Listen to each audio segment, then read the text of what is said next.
बिस्मिल्लाहिर्रहमानिर्रहीम। अस्सलाम वालेकुम अज़ीज़ तलबा। Computer lecture series chapter number 10 inter part 1। Chapter number 10 को हम डिस्कस करेंगे। चैप्टर नंबर 10 जिसका टाइटल हमारे पास है फंडामेंटल्स ऑफ इंटरनेट। इस चैप्टर के अंदर हम इंटरनेट की डेफिनेशन, इंटरनेट की हिस्ट्री, इंटरनेट की सर्विसेज और बहुत सी चीज़ों के बारे में डिस्कस करेंगे। इस चैप्टर में हम देखेंगे ईमेल क्या है, ईमेल की सर्विसेज कौन कौन सी हैं जो कि इंटरनेट के थ्रू प्रोवाइड की जा रही हैं। इसके अलावा हम देखेंगे वेब सर्फिंग या वेब ब्राउजिंग क्या चीज़ है, वेब ब्राउजिंग के थ्रू हम कौन कौन से जो है काम ले रहे हैं। इंटरनेट हमारी daily routine. Chapter number 10 lecture number 1 है हमारे पास। इसके अंदर हम डिस्कस करेंगे सबसे पहले नंबर पे व्हाट इज़ इंटरनेट। इंटरनेट क्या चीज़ है? इंटरनेट हमारे पास दुनिया का सबसे बड़ा एक नेटवर्क है जिसमें हमारे पास हज़ारों की तादाद में जो है डिवाइसेस कनेक्टेड हैं जो कि एक दूसरे के साथ डाटा शेयर करती हैं, कम्युनिकेशन करती हैं। सबसे पहले नंबर पे डेफिनेशन को हम रीड करते हैं। लार्ज कलेक्शन ऑफ डिवाइसेस और computers over the world is called internet. अब यहाँ पे मैंने बात की है कि डिवाइसेस या कंप्यूटर्स या मतलब कहने का ये है, यहाँ पे अब कंप्यूटर्स भी कनेक्टेड हैं इंटरनेट के ऊपर एक नेटवर्क के अंदर, और मुख्तलिफ डिवाइसेस भी कनेक्टेड हैं जिनमें हमारे पास कैमरास और डिफरेंट डिवाइसेस हैं, मॉडेम्स हैं। सिर्फ और सिर्फ कंप्यूटर्स नहीं हैं। आप डिवाइसेस भी लिख सकते हैं, आप कंप्यूटर्स भी कह सकते हैं, कंप्यूटर्स भी लिख सकते हैं। उसके बाद इंटरनेट हमारे पास एक ग्लोबल नेटवर्क है। ग्लोबल का मतलब ये है कि ये एक ऐसा नेटवर्क है जिसने हमारे पूरे ग्लोब यानी कि अर्थ को जो है वो ऑक्यूपाई किया हुआ है। ये पूरे अर्थ के ऊपर, पूरे ग्लोब के ऊपर फैला हुआ एक नेटवर्क है। ये एक जाल है जिसके थ्रू जो है दुनिया के तमाम कंप्यूटर्स एक दूसरे के साथ कनेक्टेड हैं। उसके बाद हमारे पास जो कंप्यूटर्स हैं, जो हमारी डिवाइसेस हैं, ये आपस में कनेक्टेड किस तरीके से हैं। हमने पहले भी डिस्कस किया हुआ पिछले चैप्टर्स के अंदर कि हमारे पास दो तरह के मीडियाज हैं। एक होता है गाइडेड मीडिया और एक होता है अनगाइडेड मीडिया, जिसे आप वायर्ड या वायरलेस मीडिया कह सकते हैं।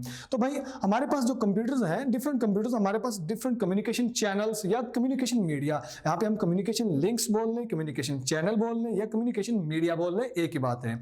हमारे पास मुख्तलिफ जो कंप्यूटर हैं या डिवाइस हैं वो आपस में डिफरेंट मीडियाज यानी पाथ्स, वेज के जरिए कनेक्टेड हैं।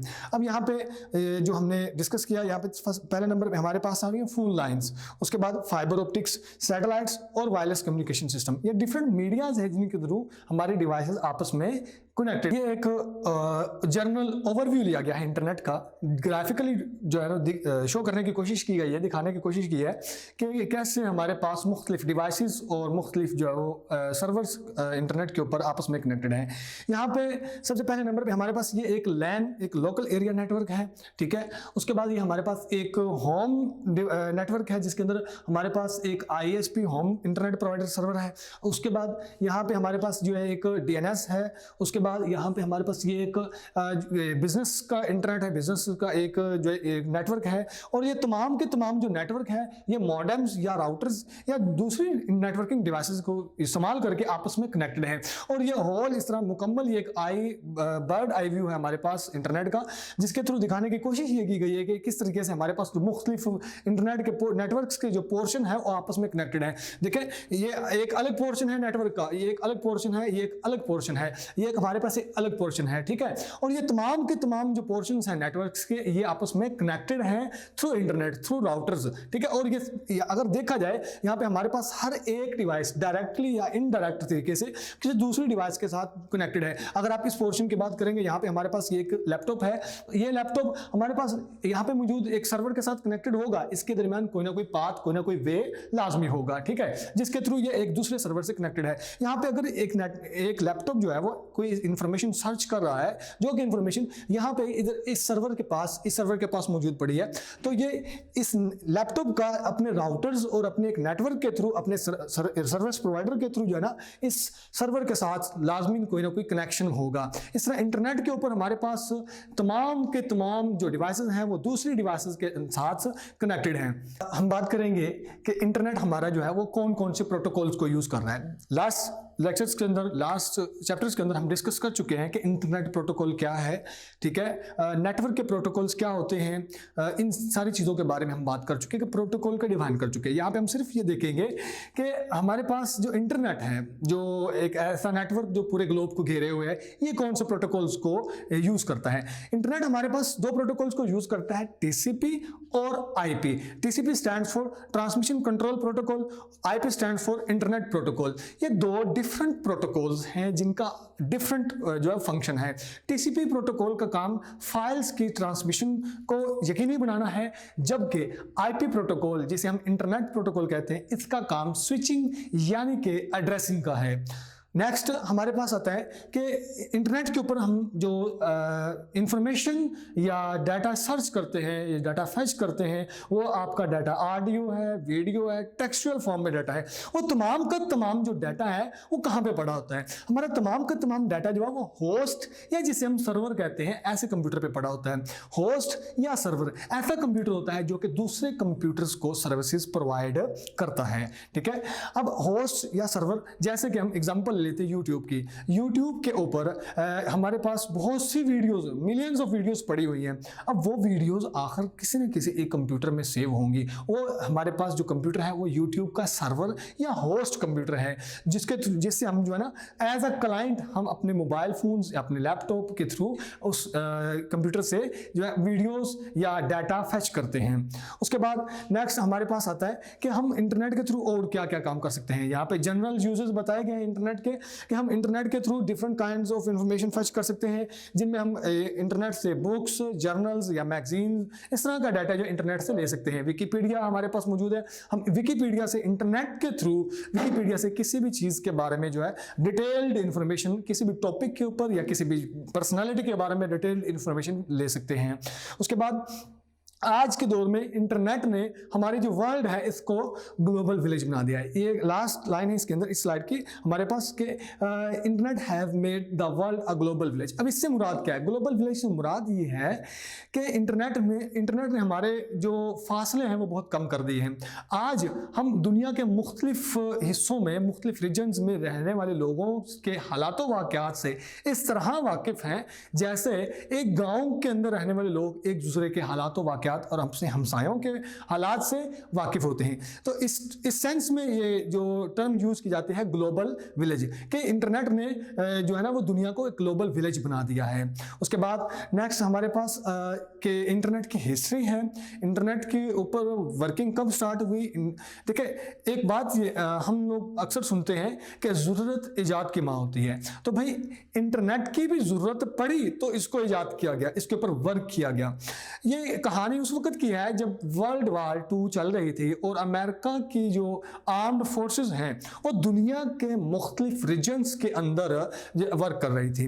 अब अमेरिका को इस चीज़ की ऐसे ज़रूरत हुई कि वो अपनी फोर्सेस के साथ जो है ना वो एक कम्युनिकेशन वे क्रिएट कर सकें जिसके थ्रू फास्टली और कम वक्त के अंदर जो है ना मैसेज को ट्रांसफ़र कर सके और मैसेज को रिसीव कर सके। उस वक्त अमेरिकन के माइंड में, अमेरिकन जो साइंटिस्ट हैं उनके माइंड में ये चीज़ आई। तो फिर 1960s के अंदर जो बाकायदा तौर पर नेटवर्किंग के ऊपर काम स्टार्ट हुआ। 1960s के अंदर हमारे पास जो नेटवर्किंग के ऊपर काम स्टार्ट हुआ था, उस वक्त सबसे पहले जो है ना 4 कंप्यूटर्स को कनेक्ट करके एक नेटवर्क क्रिएट किया गया था। और इस नेटवर्क को क्रिएट करने वाली जो एजेंसीज या जो डिपार्टमेंट्स, जो इदारे थे, उनमें सर फहरिस्त जो हमारे पास है वो है डार्पा। डार्पा क्या है जी? Defence advanced research project agency. ये अमेरिका की आर्म्ड फोर्सेस की एजेंसी है जो कि इसी तरह के बड़े बड़े प्रोजेक्ट्स के ऊपर वर्क करती है। उसके बाद इस एजेंसी ने सिर्फ ये खुद इस एजेंसी ने काम नहीं किया, बल्कि इसने अपने साथ मुख्तलिफ यूनिवर्सिटीज़ को भी इन्वॉल्व किया इस फंक्शन में, इस प्रोजेक्ट के ऊपर। क्योंकि उस वक्त ये वो दौर था जिस वक्त कंप्यूटर इतना ज़्यादा आम नहीं था। अगर कंप्यूटर मौजूद था तो बड़े बड़े इदारों, रिसर्च सेंटर्स या यूनिवर्सिटीज़ के पास मौजूद था। तो तो जाहिर सी बात है फिर उन्हीं कंप्यूटर्स को आपस में कनेक्ट करवाने के ऊपर जो वर्किंग स्टार्ट हुई। उससे पहले भी कंप्यूटर्स के दरमियान डाटा शेयरिंग होती थी, लेकिन वो डाटा शेयरिंग किसी न किसी स्टोरेज डिवाइस के थ्रू एक कंप्यूटर से कॉपी किया डाटा, वो दूसरे कंप्यूटर में जाके वो वहां पे पेस्ट कर लिया। लेकिन डायरेक्टली एक कंप्यूटर से दूसरे कंप्यूटर पे डाटा ट्रांसफर नहीं होता था। तो उस वक्त इस एजेंसी ने, डार्पा ने ये जो प्रोजेक्ट है ये स्टार्ट किया। तो जब डार्पा ने ये प्रोजेक्ट स्टार्ट किया तो इनको देखा देखी दूसरे इदारे और दूसरी यूनिवर्सिटीज जिनके पास कंप्यूटर की फैसिलिटी मौजूद थी, उन्होंने भी अपने नेटवर्क्स को क्रिएट करने के ऊपर जो है वो काम स्टार्ट कर दिया। अब डार्पा भी अपने प्रोजेक्ट को लेके चल रहा था और दूसरी बाकी जो यूनिवर्सिटीज थी वो भी अपने प्रोजेक्ट को लेके चल रही थी। ठीक है, इस वक्त हमारे पास जो है ना मुख्तलिफ यूनिवर्सिटीज थी जिनके पास कंप्यूटर सिस्टम मौजूद थे और उन्होंने अपने सिस्टम के ऊपर वर्किंग स्टार्ट कर दी थी। जब डार्पा ने अपना नेटवर्क क्रिएट कर लिया 4 कंप्यूटर्स का और बाकी यूनिवर्सिटीज ने भी अपने अपने नेटवर्क क्रिएट कर लिए, तो फिर उन्होंने तमाम नेटवर्क्स को आपस में मिला लिया। यहाँ पे चंद सालों बाद जब तमाम यूनिवर्सिटीज ने अपने अपने नेटवर्क क्रिएट कर लिए, डार्पा ने अपना नेटवर्क क्रिएट कर लिया, तो उन्होंने क्या किया कि तमाम नेटवर्क्स को आपस में कनेक्ट करवा दिया। और उस वक्त जब दुनिया का वो नेटवर्क था, वो सबसे बड़ा नेटवर्क था कंप्यूटर्स का, जिसके अंदर डार्पा का अपना सिस्टम, अपना नेटवर्क और बाकी यूनिवर्सिटीज का नेटवर्क भी शामिल था। और उस वक्त हमारे पास दुनिया का सबसे बड़ा जो बिगेस्ट नेटवर्क बना था और इस नेटवर्क को नाम दिया गया था इंटरनेट का। ये वही नेटवर्क है जिसको आज हम यूज कर, जिसके थ्रू हम आज डिफरेंट सर्विसेज ले रहे हैं, जिस इंटरनेट को हम आज यूज कर रहे हैं। ये उस वक्त सिर्फ चंद कंप्यूटर्स के ऊपर मुश्तमिल था। वक्त के साथ साथ जैसे जैसे कंप्यूटर के अंदर इनोवेशन आती गई, कंप्यूटर आम होता गया, तो फिर कंप्यूटर्स उस नेटवर्क के साथ जुड़ते गए और आखिरकार आज अगर हम देखें तो आज इंटरनेट के ऊपर जो है हमारे पास मिलियंस ऑफ डिवाइसेस कनेक्टेड हैं।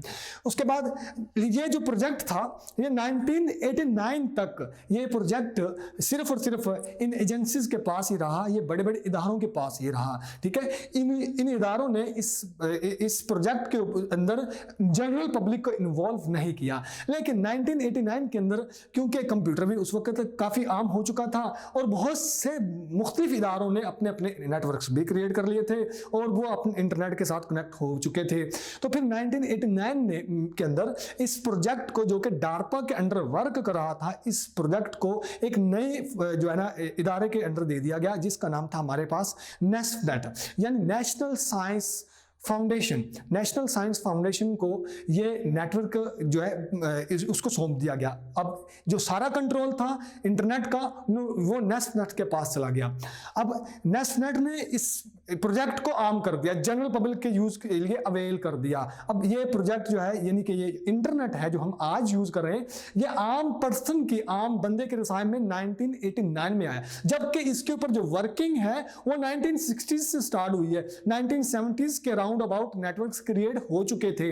1970 के बाद 1970 के अंदर टीसीपी आईपी प्रोटोकॉल और मुख्तलिफ दूसरे प्रोटोकॉल्स भी आ चुके थे, लेकिन ये हमारे पास ये आम जनरल पब्लिक के लिए जो है ना अवेलेबल नहीं था। ठीक है, जनरल पब्लिक के लिए अवेलेबल हुआ 1989 के अंदर। ये एक पिक्चर दिखाई गई है उसी वक्त की जिस वक्त अमेरिकन डार्पा वर्किंग कर रही थी नेटवर्किंग के ऊपर। ये उस वक्त की पिक्चर है कि यूनिवर्सिटी की, जहां पे कुछ खवातीन जो है कंप्यूटर्स को कंप्यूटर के थ्रू नेटवर्किंग कर रही है, कंप्यूटर के थ्रू जो है डाटा एक जगह से दूसरी जगह शेयर करने का काम कर रही हैं। बहुत शुक्रिया, जज़ाकल्लाह।